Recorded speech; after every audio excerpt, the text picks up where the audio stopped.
puissant. Cœur à cœur. Consolation, transformation. Cœur à cœur. Délivrance et joie. Cœur à cœur. Cœur à cœur. Bonjour, cette semaine à cœur, nous parlons d'un thème très important, en quête de vérité.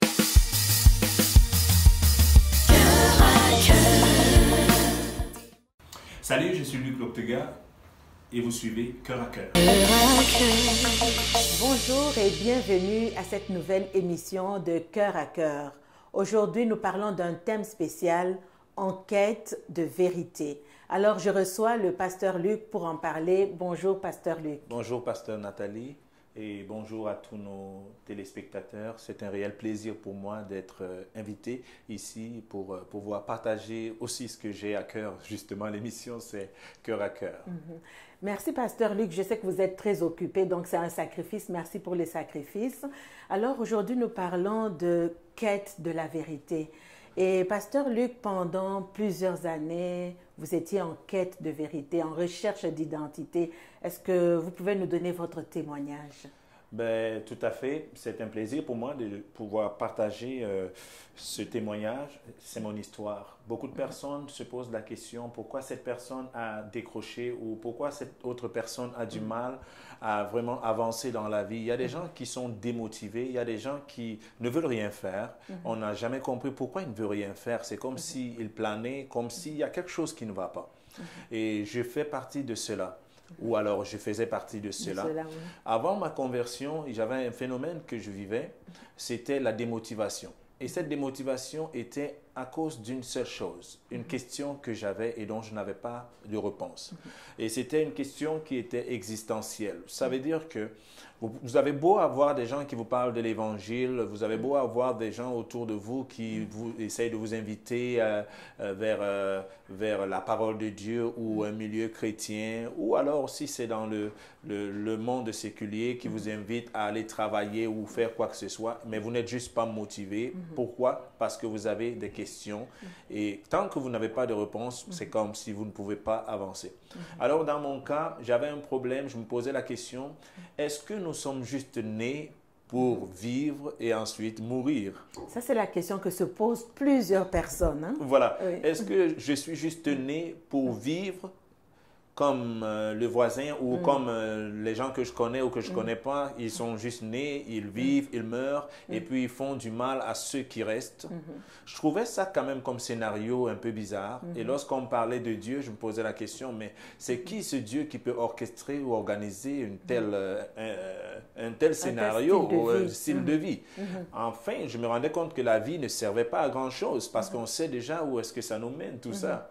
La seule chose, c'est que je ne voulais plus étudier vraiment, je ne sentais pas le drive pour étudier, je n'avais pas de motivation pour avancer, je me posais la question de savoir est-ce qu'on ne peut pas juste abréger cette chose-là, parce qu'à la fin, je sais déjà comment ça va se terminer. C'est comme une vie plate, sans but, sans motivation, Exactement. Oui. Donc, et après, puisque je me posais la question, c'est qui Dieu? Puisque j'avais entendu dire que Dieu était celui qui nous avait créés, il fallait donc que je le trouve, ce Dieu. Et tant que je n'avais pas trouvé Dieu, j'avais du mal à démarrer. Et alors, je me suis mis à chercher. J'ai cherché dans certains livres, j'ai cherché en regardant, en me rapprochant de certaines religions, et je ne le trouvais toujours pas. Ma question était toujours là. Et chaque fois que je rencontrais quelques leaders spirituels, ils me donnaient la réponse de leur religion ou leur confession ou leur croyance. Il n'y avait pas encore eu quelqu'un qui a réussi à donner une réponse à ma question. Une bonne explication. Et ta vie devait être vraiment vide. Oh boy. J'étais casanier, j'étais toujours dans la lecture, dans la chambre. J'aimais bien être tout seul, ça ne me gênait pas du tout.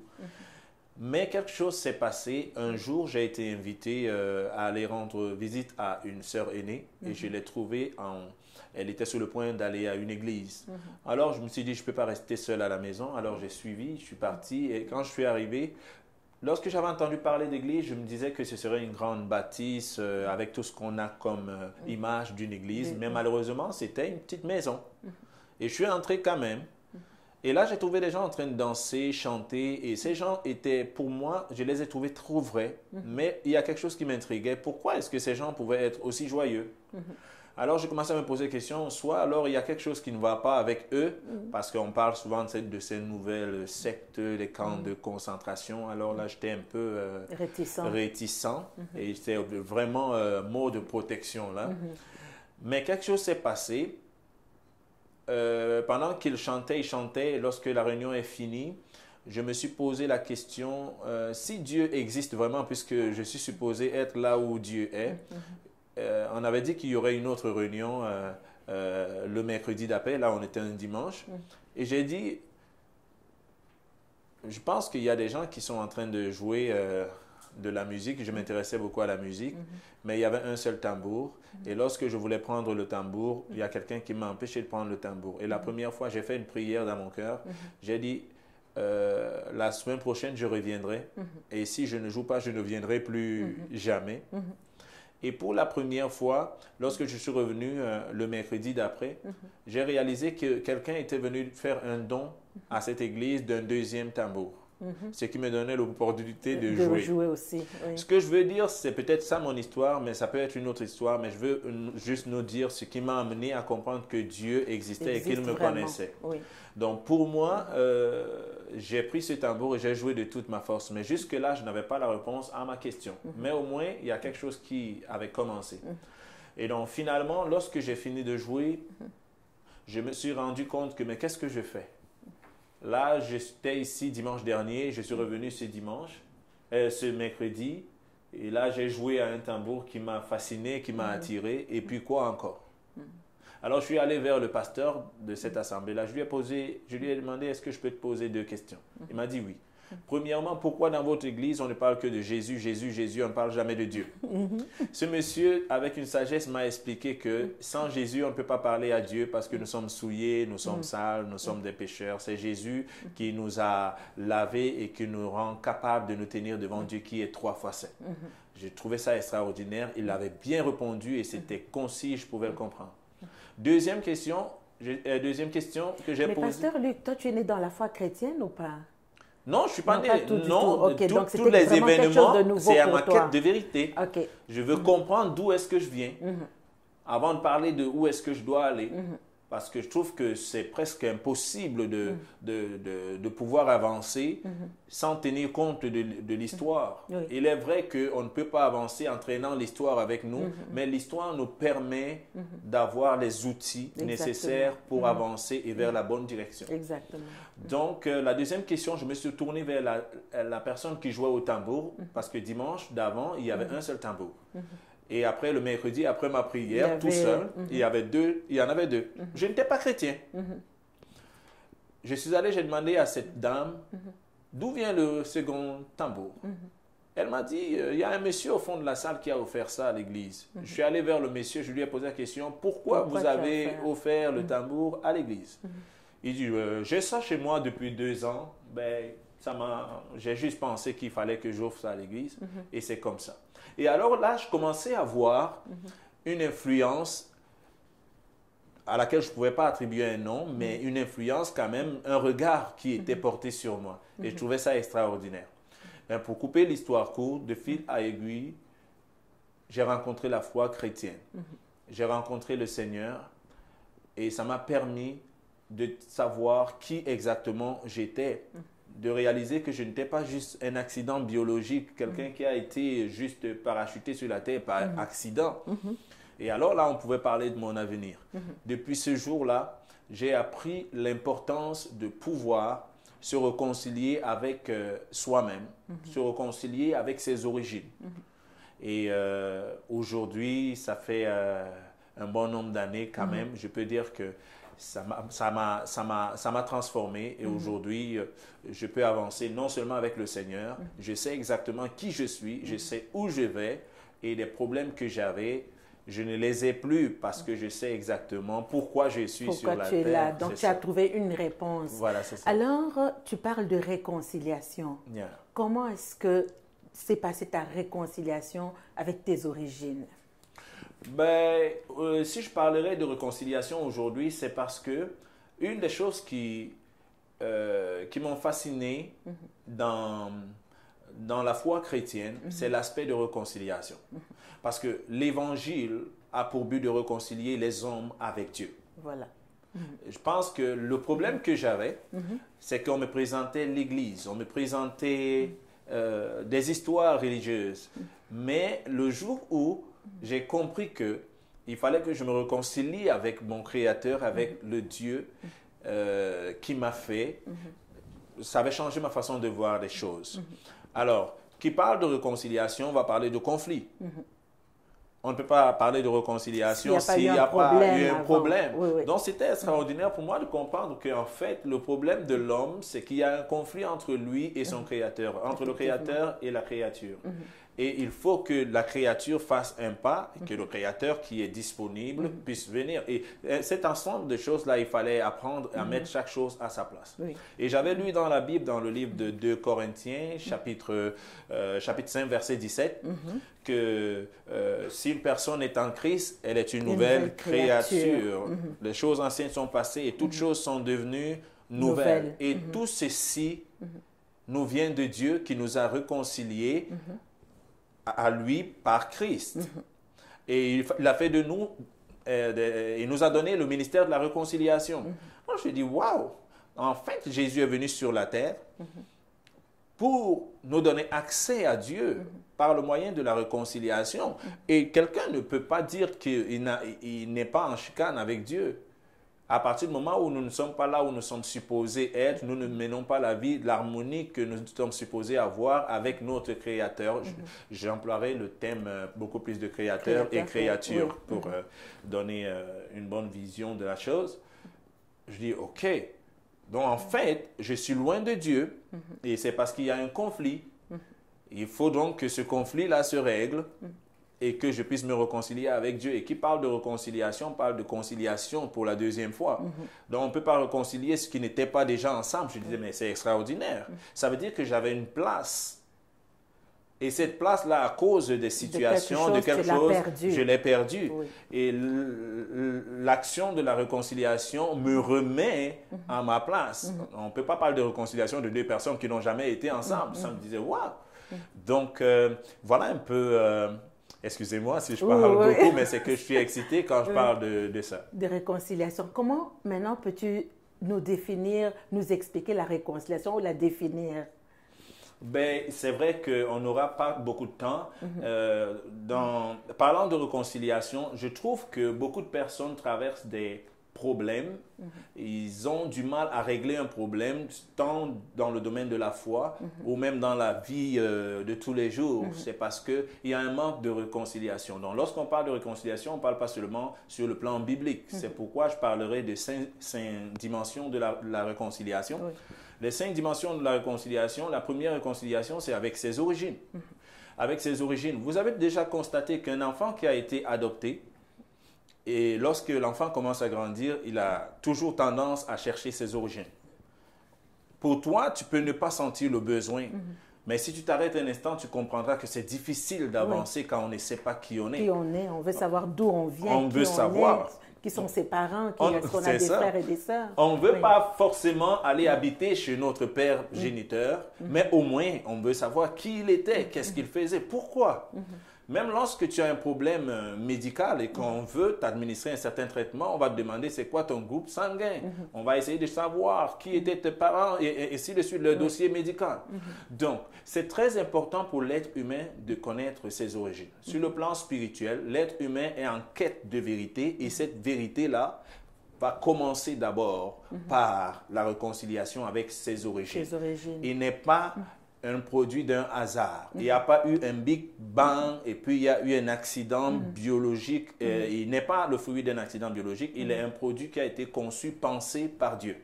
Et si tu veux voir à quoi ressemble Dieu, regarde à quoi ressemble l'ensemble de la sagesse de l'homme. Et on ne parle même pas là d'un grand pourcentage de la sagesse de Dieu. Donc, l'homme est en quête de vérité et cette vérité va commencer par son identité. Alors, Pasteur Luc, avant d'aller plus loin, tout à l'heure, tu as donné le mot magique, si on pourrait dire. Tu as parlé d'harmonie. Oui. Et ça, c'était très, très important parce qu'en fait, cet homme qui n'a pas retrouvé ses origines est complètement en désharmonie, Il est en désharmonie avec toute chose, avec dans toute son chose. corps, dans son âme, dans son esprit, avec son prochain. Exact. Il est totalement désorganisé. Exact. Oui. Et il n'y a pas d'harmonie, pourquoi? Parce que lorsqu'on parle d'une bâtisse, l'harmonie va commencer par la fondation. Exactement. Et peu importe la beauté ou l'harmonie que tu sembles avoir au-dessus, si la fondation est faussée, cette harmonie sera balayée. Exactement. C'est pourquoi il est écrit que si tu sais comme bâtir une maison sur du sable, lorsque les vents et la tempête se lèvent, la maison va tomber. Donc, on commence par ça, la réconciliation avec tes origines. Sur le plan naturel, dans le livre que je suis en train de finir, j'explique comment il est important de savoir qui tu es. Si tu as des parents qui étaient quelque part, pour ceux par exemple qui ont vécu dans d'autres familles, c'est important de chercher l'information. Mais ce n'est pas grave si tu ne trouves pas l'information. Le but n'est pas de dire que si tu n'as pas l'information, tu ne peux pas avancer. Mais au moins, tu enregistres maintenant que, OK, j'ai cherché mes parents, je ne les ai pas trouvés. Moi, je suis une espèce qui a cherché ses parents et ne les a pas trouvés. Il faut que j'avance malgré le fait que je ne les ai pas trouvés. Mais au moins, tu auras répondu à cette question-là. Et là, tu es réconcilié avec toi-même. Oui. Tu es clair dans ta tête que tu n'es pas un accident biologique, c'est juste que ta situation, c'est que tu as cherché tes parents, tu ne les as pas trouvés. C'est ça. Et pour Dieu, maintenant, chacun d'entre nous devrait chercher Dieu. C'est pourquoi il est écrit que chercher Dieu pendant qu'il se trouve. Oui. Ce n'est pas Dieu qui cherche les gens. Dieu accueille les gens. Dieu est là. Il n'a jamais voulu nous perdre, mais c'est à nous de chercher nos origines. À partir du moment où tu penses que tu es là par hasard, qu'est-ce que tu penses que tu vas faire? Comment tu vas demander à une personne de prier à un Dieu dont il ne croit pas être l'auteur de sa vie? Ce n'est pas possible.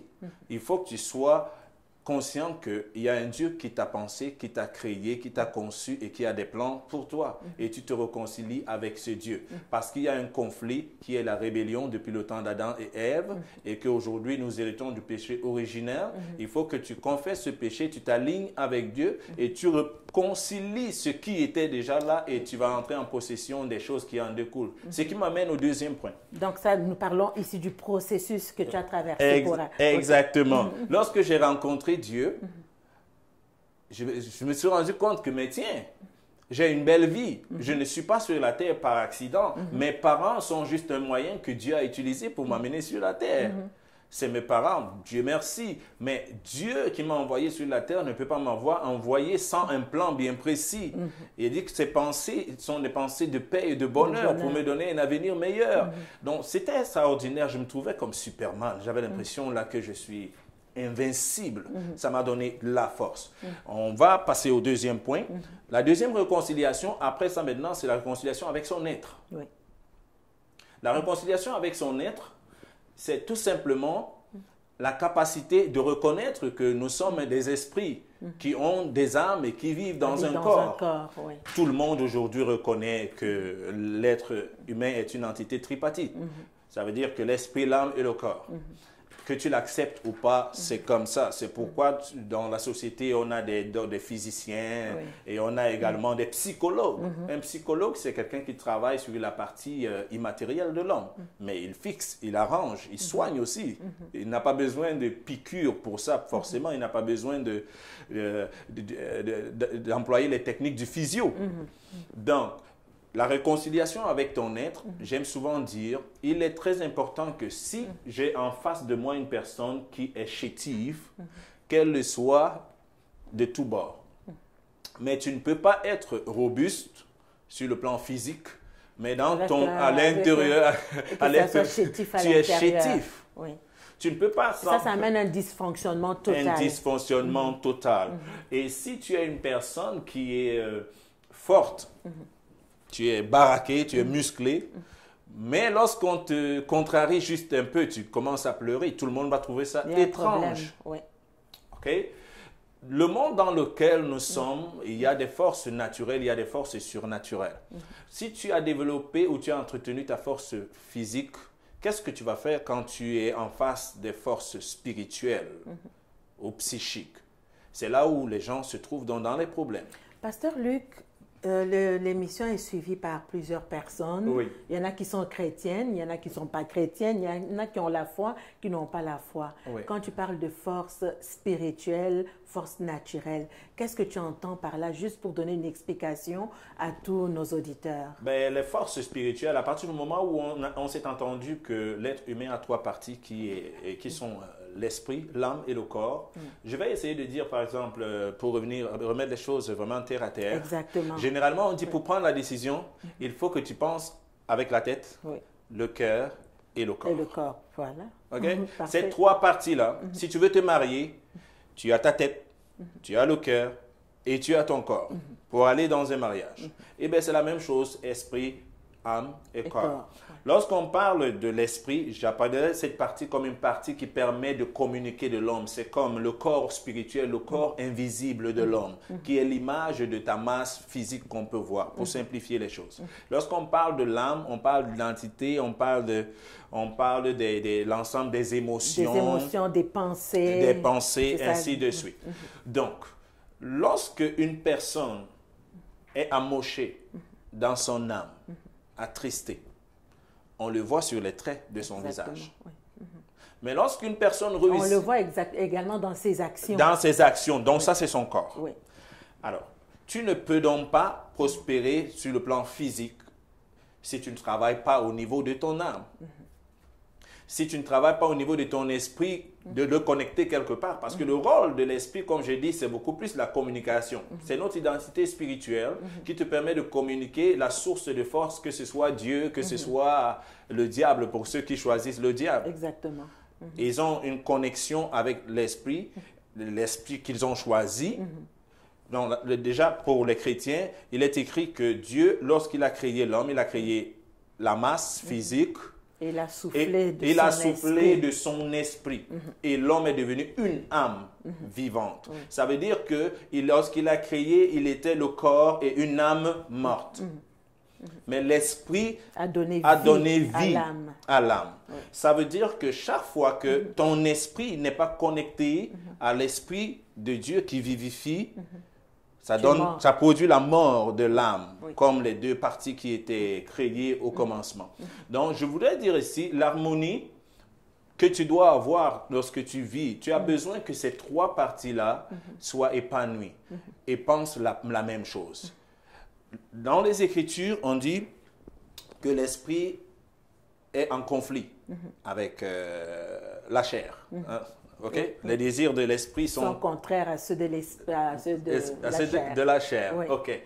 Le but n'est pas d'établir ça, dire que c'est comme ça qu'on vit. Non, ça c'est un être humain justement qui n'a pas encore pu se réconcilier dans tous les domaines. Hein? Okay? Lorsque ton esprit veut faire du mal et qui disent à ton corps, faisons du mal, et ton corps dit non, je ne fais pas du mal, c'est une équation qui ne peut pas se faire. Mais par contre, ton corps, la chair, veut faire du mal, mais ton esprit peut lui dire, nous ne faisons pas du mal. Exactement. Ça veut dire que tu as travaillé sur ta partie spirituelle, sur tes émotions, tes sentiments et autres. Donc, la réconciliation avec ton être, tu dois tout le temps travailler. Autant tu prends le temps pour te maquiller, pour avoir un good looking, tu dois travailler aussi sur ton esprit pour avoir une belle apparence spirituelle. Et en même temps, également, je parlerai de ceux-là qui ont des attaques spirituelles. Les attaques spirituelles, ce n'est pas dans ton corps. Le corps, ce n'est qu'une réaction. C'est généralement dans ton esprit que les esprits viennent t'attaquer. Et alors là, si ton esprit, tu n'as pas, et ton âme ne sont pas vraiment en harmonie. Oui. Physiquement, tout semble aller bien, mais ça ne va pas. Donc, c'est à ce niveau-là. Et dans mon cas, lorsque j'ai rencontré le Seigneur, ça m'a permis justement d'avoir cette harmonie. Mon âme, j'étais quelqu'un qui vivait dans le péché, comme tout le monde, qui amenait la souillure dans ma façon de penser. Je pensais au mal et ainsi de suite. Mais lorsque j'ai accepté que la parole me lave, me transforme, je commence à envoyer d'autres signaux à mon corps. Mon corps commence à se, comment je peux dire ça, à se conformer à l'image de mon âme, et tu deviens une belle personne. C'est une belle personne à l'intérieur comme à l'extérieur. Là, c'est la réconciliation entre ton corps, ton esprit et ton âme. Il n'est pas normal que quand on te voit, tu parles des choses de Dieu, mais quand tu dors, ton esprit te montre que tu es un sorcier. Oui. Que tu comprends? Lorsque tu parles, ton âme parle, on a l'impression que c'est une personne qui a un cœur en or. Mais chaque fois que tu te vois dans les rêves, tu as plutôt un couteau. Tu as plutôt un couteau. C'est des problèmes entre l'esprit et l'âme. Il y a encore, et tu vas le voir dans ton corps. Donc ton être doit être un être qui est sanctifié. C'est ça que la Bible dit, qu'il doit sanctifier l'esprit. Le corps, l'âme et l'esprit. Tout à fait. C'est ça qui nous amène à la stature parfaite de Christ. Pasteur Luc, avant d'aller plus loin, le temps coule tellement vite. Mais il y a quelque chose de beau ici, c'est que tu es en quête de vérité. Alors, tu viens à la découverte de cette vérité et tu comprends qu'il y a la part de Dieu. Oui. Tu comprends le moyen par lequel tu as reçu cette réconciliation, c'est-à-dire Christ, comme on te dit, pourquoi vous parlez du nom de Jésus? Parce que Jésus est le seul médiateur, c'est lui qui nous a lavés. Ça, c'est le moyen que Dieu utilise pour, n'est-ce pas, obtenir cette réconciliation. Et maintenant vient la troisième partie, la dernière partie. Quand tu viens dans ta quête de la vérité, il y a une responsabilité que tu dois prendre. C'est enlever justement l'objet du conflit. Exactement. C'est-à-dire tout ce mal que tu faisais. Quand tu rentres en conformité, ce mal-là, il est en train de partir. Donc, c'est une responsabilité que tu prends, n'est-ce pas? Ça, c'est clair que je dirais que se lancer dans un processus de réconciliation, ce n'est pas des choses qu'on subit. C'est des choses qu'on décide de faire. C'est l'ensemble. C'est justement pourquoi je me posais la question. Il y a des gens qui attendent que Dieu fasse des choses, mais non. Si tu es en chicane avec une personne, tant que tu ne dis rien, tu ne fais rien, il n'y aura jamais rien. Il n'y a rien qui se passe. Il n'y a rien qui se passe. C'est la même chose. C'est pourquoi la seule chose qu'on peut lire dans la Bible, c'est que je me tiens à la porte et je frappe. Si quelqu'un ouvre, j'entrerai. Si tu n'ouvres pas, c'est clair qu'il n'entrera pas. Donc, c'est ça. Et puis, la troisième partie de la réconciliation que j'ai eue, c'est la réconciliation avec les proches. La réconciliation avec les proches, donc ça c'est l'extérieur. Mais je tiens à souligner qu'une personne qui n'est pas réconciliée avec elle-même ne peut pas se réconcilier avec son prochain. C'est pourquoi certaines personnes ont toujours cherché à faire la paix avec un voisin, mais lui il ne comprend rien du tout. Mais ce monsieur, il est dérangé, donc vous ne pouvez pas faire la paix. Il faut qu'il commence déjà par être en harmonie avec lui-même, que son oui soit oui, qu'il soit ce qu'il dit qu'il est. Lorsque j'ai été réconcilié avec Dieu, j'ai été réconcilié avec moi-même, mon esprit et mon corps étaient vraiment une seule personne. Je ne faisais plus ce que je ne veux pas faire et je faisais ce que je veux faire. Maintenant, naturellement, si j'ai offensé quelqu'un, je vais demander pardon à la personne. Ça devient naturel chez moi. La réconciliation avec les proches, tu ne peux pas dire que tu aimes Dieu, que tu ne vois pas et détester tes proches. Il n'y a que 2 commandements dans la Bible. On parle de aimer Dieu de tout après ton prochain. Donc, tu te réconcilies avec Dieu. Ça va de soi que tu te réconcilies tout naturellement avec ton prochain. Donc, c'est ça. La troisième partie, là, je ne pense pas qu'on ait vraiment à dire grand-chose. À dire. La quatrième des choses, c'est la réconciliation avec ta destinée. Mais j'aimerais que tu parles quand même un petit peu de la réconciliation avec son corps. Avec le corps. Parce qu'il y a quelque chose qui se passe aussi avec le corps. Ben ça, je mettrais ça sur le chapitre de la réconciliation avec la nature. Avec la nature. Donc, chaque chose a une nature et des règles. Donc ici, la réconciliation, parce que lorsque je parle de la réconciliation avec son être, c'est la réconciliation de ces 3 éléments pour que tu sois un être dans ton être. Il nous a donné le pouvoir de devenir enfant de Dieu. Là, ton être est disposé. Il n'y a plus de condamnation pour toi, ni sur le plan spirituel ou physique. Personne ne peut te condamner. Il n'y a aucune entité spirituelle qui peut te condamner. Maintenant, la réconciliation avec ta destinée. Il est clair que Dieu, lorsqu'il a créé l'homme, il ne l'a pas créé comme ça pour venir vadouiller. Il avait un plan, il y avait un projet. Sinon, vous voulez me dire que les hommes sont plus intelligents que Dieu, parce que si les hommes enfantent des enfants et ont des bons projets, à plus forte raison Dieu. Notre Dieu, notre Père. Dieu. Exactement. Donc, à chaque fois, la Bible dit que l'homme ayant péché, il est privé de la gloire de Dieu. Il est privé du plan de Dieu. Il dévie, il quitte le plan de Dieu.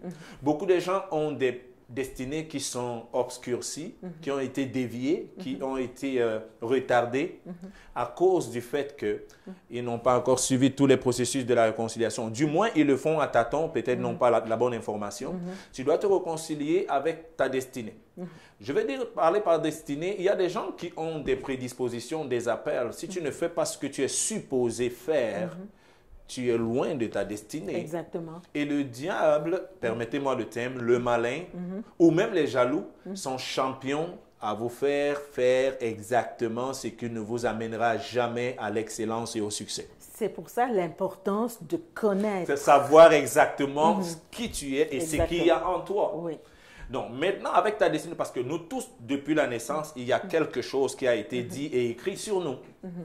Donc, avec ta destinée, tu pourras te réconcilier. Aujourd'hui, il y a des gens qui sont devenus, un exemple, il est devenu docteur, mais il n'a jamais voulu. Il le fait justement pour l'argent et tout et comme ça. Il y a des gens même qui sont devenus pasteurs, qui sont devenus des choses qui, ils sentent que c'est pas ça.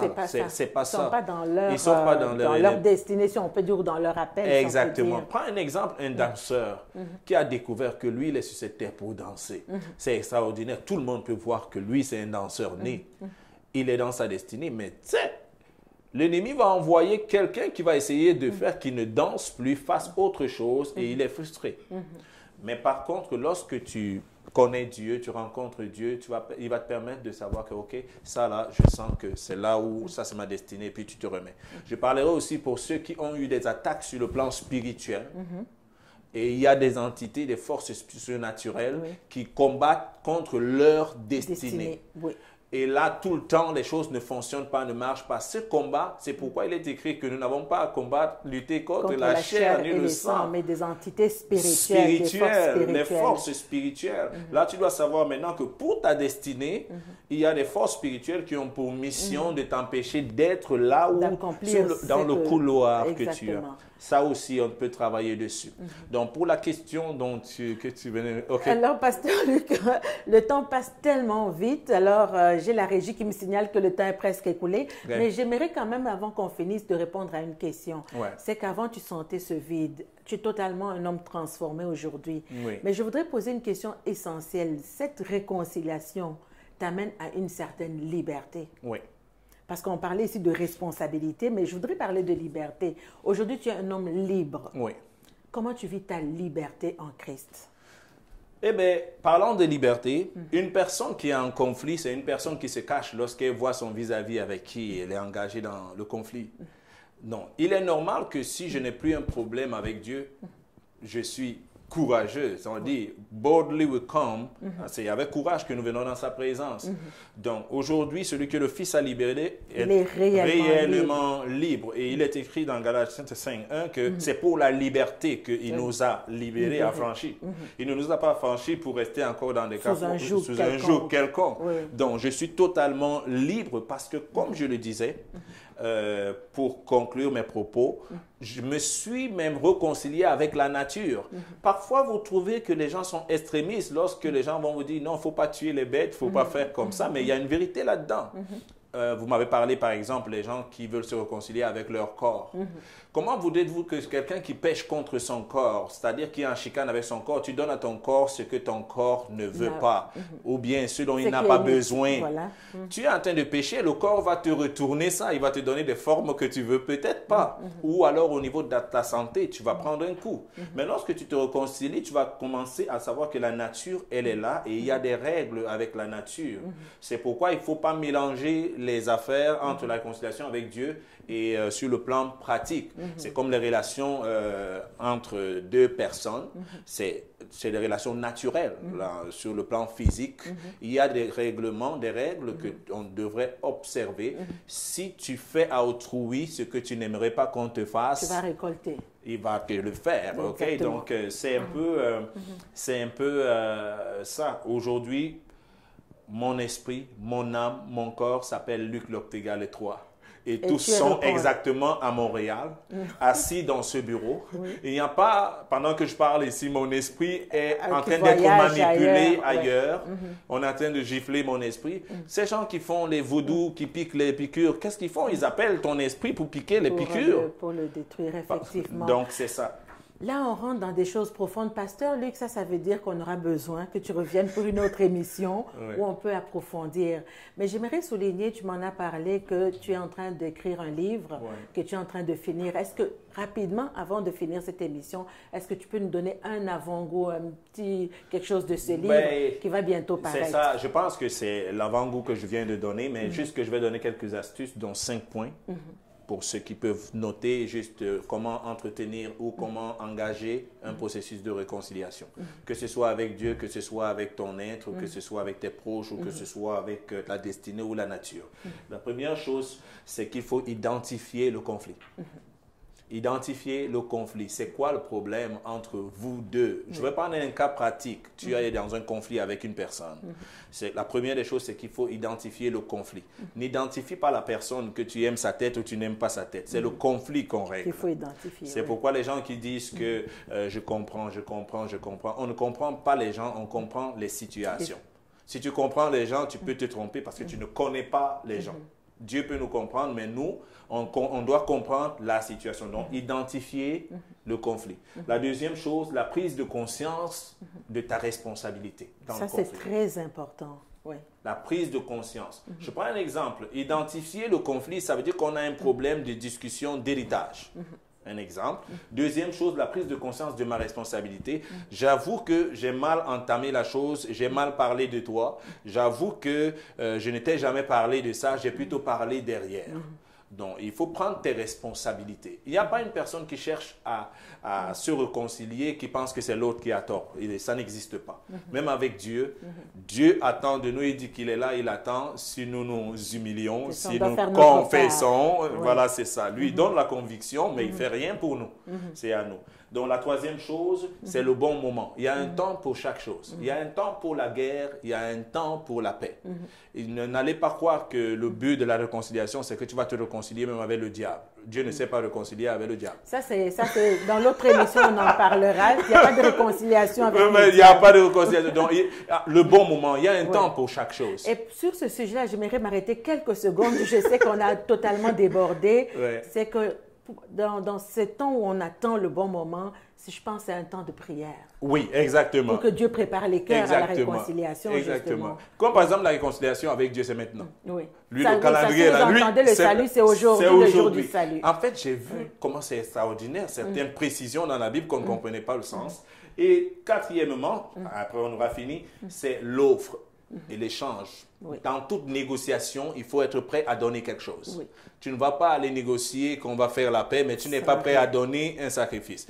Si un homme et une femme se disputaient à la télévision, la manette de la télévision, si tu veux faire la paix avec elle, il faut que tu acceptes que ses programmes, tu regardes aussi, et tes programmes aussi, elle va regarder. Donc, c'est la même chose. C'est pourquoi, dans le cadre de Dieu, il veut notre cœur. C'est vrai qu'il demande beaucoup, mais c'est ça qu'il veut, notre cœur. Et parfois, nous, on vient avec la mauvaise chose, on vient avec notre argent.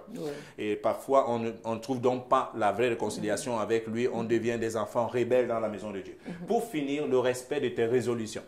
Le respect de tes résolutions, lorsqu'une personne a pris des résolutions, que ton oui soit oui. Peu importe si l'autre partie ne respecte pas ses résolutions, je tiens à souligner que la réconciliation, ce n'est pas pour l'autre, c'est pour toi. Exactement. Donc, si je viens faire la paix avec... Et à tout y gagner. Voilà. Donc, si je veux faire la paix avec toi, si tu acceptes, c'est bon. Tu n'acceptes pas, c'est bon. Dieu est avec moi. Je suis en paix avec moi. Je vis en harmonie parce que j'ai fait ce qu'il fallait faire. Le problème, ce n'est plus moi. C'est pourquoi même dans le cadre du mariage, la Bible parle de la femme répudiée. La femme qui est répudiée devient l'amie de Dieu et Dieu la cajole et la garde parce qu'elle n'est pas responsable de ça. Donc, voilà un peu avec le temps qui était... 30 minutes n'est pas suffisant. Il y avait une question spéciale qui était posée, c'était laquelle? Alors ça, c'est la question, disait exactement un de nos auditeurs qui nous a parlé de cette question. Cette question nous disait, pendant que tu es en quête de vérité, pendant que tu es à la recherche de toi-même, il y a une génération qui t'attend. Oui. Que fait cette génération? Toi, pendant que tu es à la recherche de cette vérité? Je pense que c'est comme ça que la question a été formulée. Cette génération, justement, c'est pourquoi il est écrit que le monde, la création attend la manifestation. Cette manifestation, c'est lorsque tu es entré dans ce moule. Donc, il y a beaucoup de gens, justement, qui vont mourir parce que tu ne fais pas le pas. Je prendrai l'exemple de ceux-là qui pensent que c'est l'autre qui va venir demander pardon. Ça n'existe pas. Si tu veux avancer, il faut que si toi, tu sais comment le faire, les étapes que je viens de dire en dessous, que tu le fasses. Il y a toute une génération qui dépend de tes actions. Il y a une génération qui dépend, si tu trouves Dieu, quand tu es déjà vieux, un exemple, si tu te réconcilies avec Dieu, que feront tes enfants? Que feront tes enfants? Dans cette génération, entre-temps, tu es responsable. Dans l'Ancien Testament, on disait même que si tu n'intercèdes pas, les gens vont mourir et le sang te sera redemandé. C'est exactement. Donc, on aurait un monde un peu meilleur si chacun d'entre nous pouvait apprendre et puis lancer les processus de réconciliation autour de nous, de ne pas attendre toujours que c'est l'autre qui va faire le pas. Mais ça prend quand même de bonnes informations et surtout la manière. Pasteur Luc, le mot de la fin en quelques secondes, les personnes qui sont en quête de vérité, tu nous as parlé de ton témoignage tout à l'heure, est-ce que tu peux les encourager? Tu en as parlé beaucoup, mais le mot de la fin, peux-tu le donner pour chaque auditeur qui nous écoute aujourd'hui? Ben, je sais que j'ai dit pas mal de choses, mais ce qu'il y a à retenir, c'est que pour que tu puisses changer, quand tu commences à changer à l'intérieur, tout commence à changer autour de toi. La meilleure façon de changer le monde, c'est de changer d'abord soi-même. Et lorsque tu sais d'où tu viens, qui tu es, qui vit en toi, tu sauras exactement ce qu'il faut donner aux autres. Parce que tu ne peux pas donner ce que tu n'as pas. Donc, c'est important que tu sois réconcilié avec Dieu, sois réconcilié avec toi-même et que tu sois réconcilié avec les gens qui sont autour de toi. Le monde aujourd'hui vit des conflits. Tu n'es pas obligé d'entretenir le conflit, soit dans ta maison, dans ta relation. Il faut que tu engages un processus de réconciliation.